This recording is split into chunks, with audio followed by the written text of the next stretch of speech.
Hey everyone and welcome to the 61st episode of Anime News। इस बार Indian section में काफी interesting updates हैं, तो एंड तक बने रहिए। बहुत सी बड़ी एंड स्पेशल अपडेट्स देनी है। आज हम बात करेंगे डीमन स्लेयर एपिसोड की स्क्रीनिंग जो इंडिया में होने वाली है, क्रंचीरोल एनिमे अवार्ड्स के बारे में, हायाओ मियाजाकी की फिल्म का ऑस्कर में नॉमिनेशन और वन पीस की फिल्म्स का Indian release and a lot more. But आगे बढ़ने से पहले इतनी सारी अच्छी अपडेट्स में लाके देता हूँ, उसके लिए एक लाइक तो बनता है ना। Let's aim for 3000 likes and now let's move on to the video.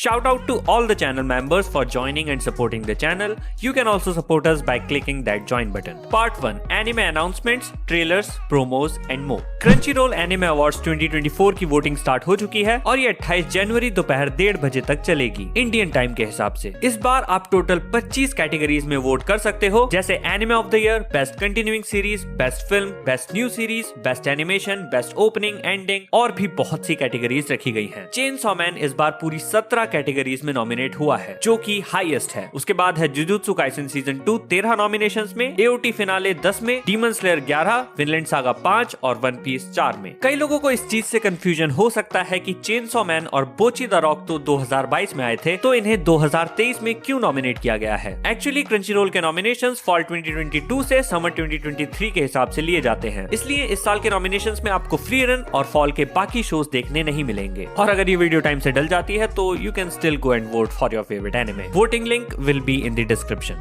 Demon Slayer Hashira Training Arc के 1 hour स्पेशल एपिसोड को 23 फरवरी को वर्ल्ड वाइड थिएट्रिकल स्क्रीनिंग मिलने वाली है। क्रंचीरोल ने हाल ही में इसका ट्रेलर स्ट्रीम किया है और इसे वर्ल्ड वाइड IMAX और लार्ज प्रीमियम फॉर्मेट्स में स्क्रीन किया जाएगा। इसकी ग्लोबल थिएट्रिकल स्क्रीनिंग की डिटेल्स आपकी स्क्रीन पर हैं। बाकी इसका वर्ल्ड टूर भी होने वाला है, जिसमें एनिमे की कास्ट एंड स्टाफ भी स्क्रीनिंग में शामिल रहेंगे, जिसकी डिटेल्स भी आपको स्क्रीन पर दिख रही होंगी। अब बात रहे इंडिया की, तो रुको जरा, सबर करो।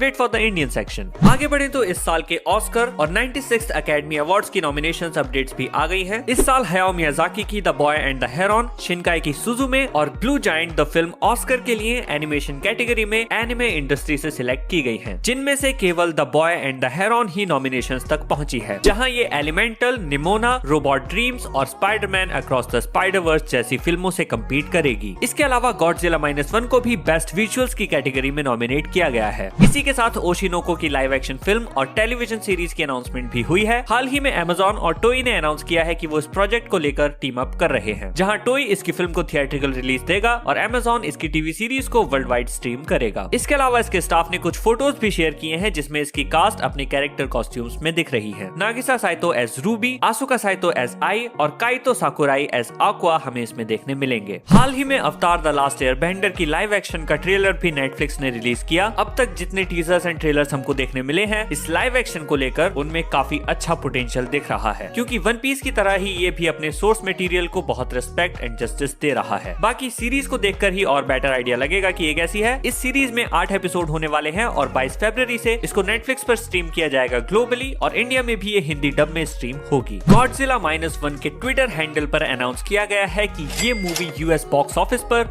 $49.74 मिलियन के कलेक्शन के साथ डीमन स्लेयर मुगेन ट्रेन को सरपास करके second highest crossing Japanese movie on US box office बन चुकी है, और Pokemon the first movie with $85 million अभी भी फर्स्ट पर बनी हुई है। बाकी इसके इंडियन रिलीज को लेकर आशीष चंचलानी ने एक बार ट्वीट डाला था कि इसके डिस्ट्रीब्यूशन राइट्स को लेकर बातचीत चल रही है और प्रोबेबली जनवरी में इसको रिलीज कर दिया जाएगा, बट जनवरी तो खत्म होने आई। आशीष भाई, any update? Small but major updates. हाल ही में Haikyu the dumpster battle movie के स्टाफ ने इसका एक ऑफिशियल IMAX पोस्टर रिलीज किया है, जो कुरासुनो हाई से हिनाता और नेकोमा हाई से कैनमा को शोकेस कर रहा है। मूवी जापान में 16 फरवरी को रिलीज होगी। एडल्ट स्विम ने अपने ऑफिशियल यूट्यूब चैनल पर रिक एंड मॉर्टी का एक अर्ली लुक रिलीज किया है, जिसका लिंक आपको डिस्क्रिप्शन में मिल जाएगा। ये सीरीज 10 एपिसोड की होने वाली है, जो 2024 में एडल्ट स्विम और मैक्स पर स्ट्रीम की जाएगी। इसे तकाशी सानो ने लिखा और डायरेक्ट किया है, जो इससे पहले टावर ऑफ गॉड और रिक एंड मॉर्टी के 2 OVAs पर काम कर चुके हैं। एडल्ट स्विम ने निंजा कामुई का भी एक ट्रेलर रिलीज किया है और इसको भी एडल्ट स्विम पर ही स्ट्रीम किया जाएगा। ये एक Ninja based futuristic action adventure anime होगा जिसे संग हू पार्क डायरेक्ट कर रहे हैं, who is known for jujutsu Kaisen and God of high school. उनका नया स्टूडियो E&H प्रोडक्शन इसको सोलो एंटरटेनमेंट के साथ कोलैबोरेशन में बना रहा है और ये एनिमे 10 फरवरी से स्ट्रीम होना शुरू होगा। इसके अलावा rising of the shield hero के सीजन 4 को भी ग्रीन लाइट मिल चुकी है। काडोकावा ने इसके प्रोडक्शन को लेकर अनाउंसमेंट कर दी है और क्रंचीरोल ने भी इसको स्ट्रीम करने की कंफर्मेशन दे दी है। मोनोगातारी की light novel series off season and monster season की भी एनिमे एडेप्टेशन अनाउंस हो चुकी है जिसे शाफ्ट एंड एनीप्लेक्स स्टूडियो मिलकर प्रोड्यूस करेंगे। टीजर वीडियो के साथ इसका एक की विजुअल भी रिलीज किया गया है और फिलहाल एनीप्लेक्स ने इसकी कोई रिलीज डेट नहीं दी है। इसी के साथ जो एनिमे जल्द ही रिलीज होने वाले हैं with their released visuals and promos are Oi Tonbo golf anime, blue archive, chilling in another world with level 2, a condition called love April 2024, the elusive samurai in 2024 and loner life in another world.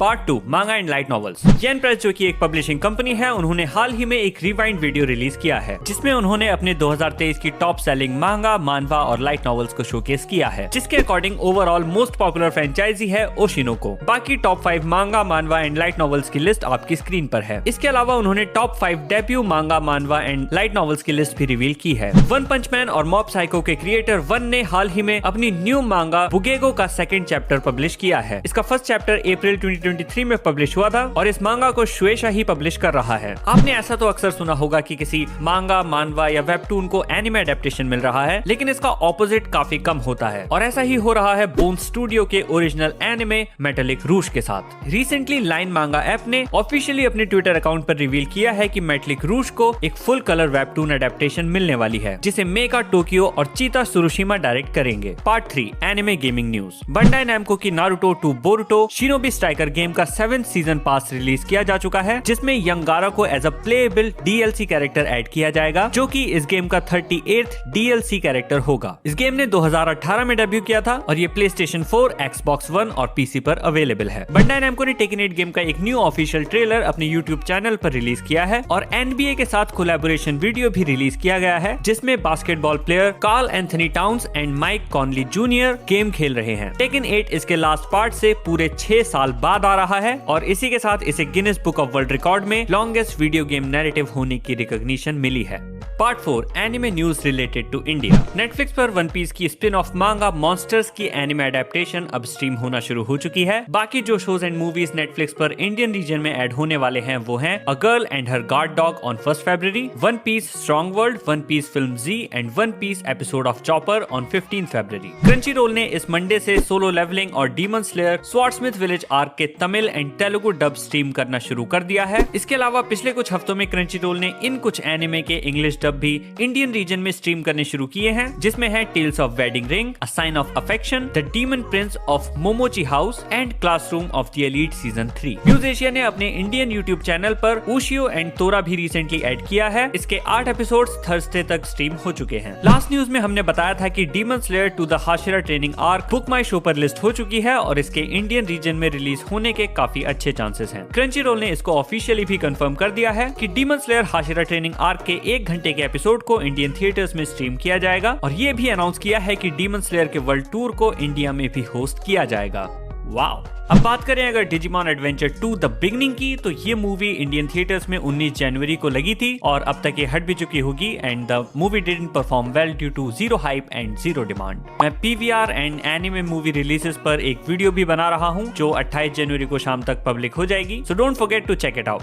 अगर आप anime के अलावा Japan का और भी media consume करते हैं तो I have a very good news for you. Hirokazu Koreeda की 2023 में रिलीज हुई मूवी मॉन्स्टर को इंडियन थिएटर्स में रिलीज किया जा रहा है on February 9th। Japanese film festival में भी जहां ये मूवी लगी थी वहां के सारे शोज हाउसफुल थे, so I hope a lot of people will be interested in it. The director is a master class, the trailer was so good and I am very excited to see this. तो अगर तुमको इसके बारे में नहीं पता है तो please check it out. PVR ने एक स्टोरी में शेयर किया था are you ready for Suzume re release, hinting कि वो सुजुमे को वापस से थिएटर्स में लगाने वाले हैं and I don't really see why. इसके अलावा वाईकॉम 18 के टीवी चैनल VH1 ने हाल ही में एक anime related programming blog start करने का अनाउंस किया है, जहां इस प्रोग्राम में जापानीज एनिमे इंडस्ट्री से रिलेटेड कुछ डाइवर्सिफाइड कंटेंट फीचर होंगे। इस प्रोग्राम को एनिनेशन करके टाइटल दिया गया है, जहां इसमें 3 सेगमेंट्स होने वाले हैं। पहला है एनी बाइट्स, जिसमें व्यूअर्स को variety of genres and animation style के एनिमे दिखाए जाएंगे। फिर है एनीपिनियन, जिसमें कुछ इन्फ्लुएंसर्स फीचर होंगे जो न्यू एनिमे को लेकर अपने ओपिनियंस एंड पर्सपेक्टिव्स शेयर करेंगे। और लास्ट है एनी म्यूजिक, जिसमें anime music composers, musicians and sound tracks पर फोकस रहेगा और ये एक प्लेलिस्ट फॉर्मेट में होगा। ऐसा कुछ इंडियन टेलीविजन पर पहली बार हो रहा है, सो आई एम रियली क्यूरियस कि वो लोग क्या करते हैं। इसके अलावा कॉमिक कॉन इंडिया को नाजारा टेक की gaming subsidiary Nodwin private limited ने फुली एक्वायर कर लिया है with an approximate price of 55 crore, जिसमें कैश और शेयर स्वैप्स इंक्लूडेड हैं। नजारा टेक के इंटेंशन नॉटविन की गेमिंग एंड टेक ऑफरिंग को कॉमिक कॉन के डाइवर्सिफाइड इंटरैक्टिव एंटरटेनमेंट सेक्टर के साथ इंटरसेक्ट करना है, जहां ये देखना काफी इंटरेस्टिंग होगा कि अब नजारा टेक जैसी कंपनी कॉमिक कॉन के जरिए फैंस को क्या ऑफर करती है। सो आज के लिए इतना ही। मैं आपको अगले हफ्ते मिलूंगा और इंटरेस्टिंग अपडेट्स के साथ। तब तक के लिए follow us on Instagram @itsweepcentral and animetm_talks. Bye bye.